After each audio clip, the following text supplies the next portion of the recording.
le tout fois 100. Alors, pour ce qui est de l'azote,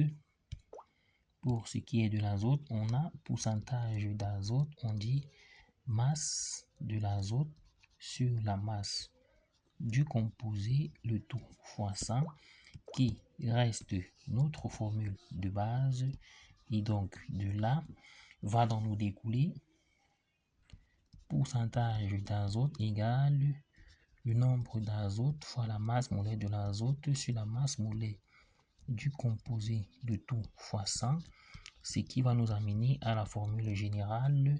La masse molaire de l'azote c'est 14, donc on va avoir 1400 T sur masse molaire du composé.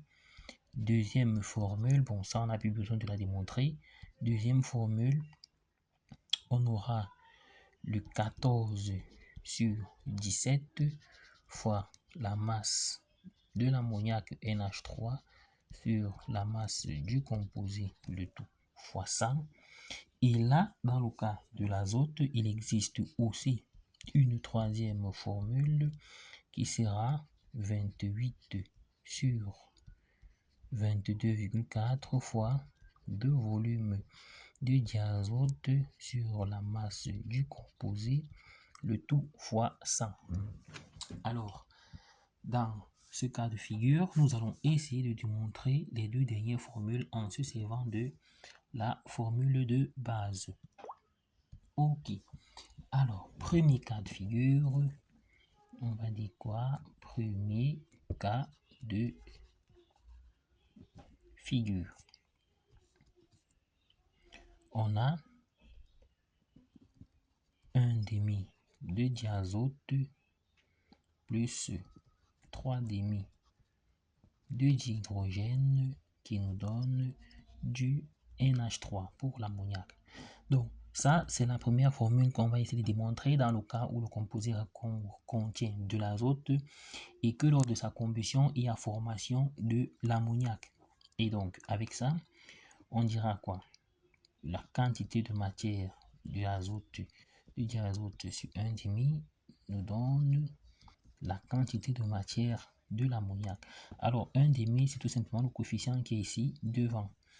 Et à partir de là, on a donc 2 fois quantité de matière de diazote égale quantité de matière de l'ammoniac, soit 2 fois masse de diazote NH2 sur masse molaire de diazote égale à masse de l'ammoniac NH3 sur masse molaire de l'ammoniac NH3. Et là, produit des extrêmes, produit des moyens, on a 2 fois masse de diazote sur masse molaire de l'ammoniac égale à la masse de l'ammoniac fois la masse molaire de diazote.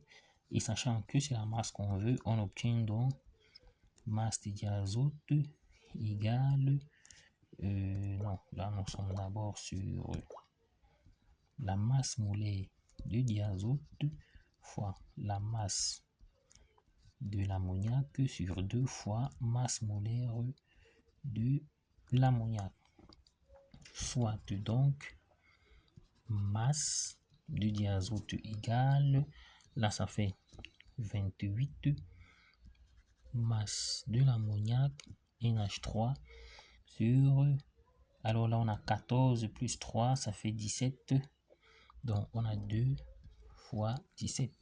Alors si je prends par 2, 28 ça me fait 14.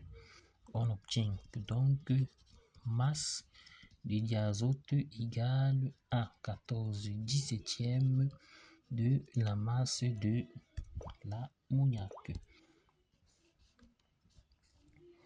Deuxième cas de figure, il peut arriver que la combustion de notre composé conduit à la formation plutôt d'un certain volume de diazote.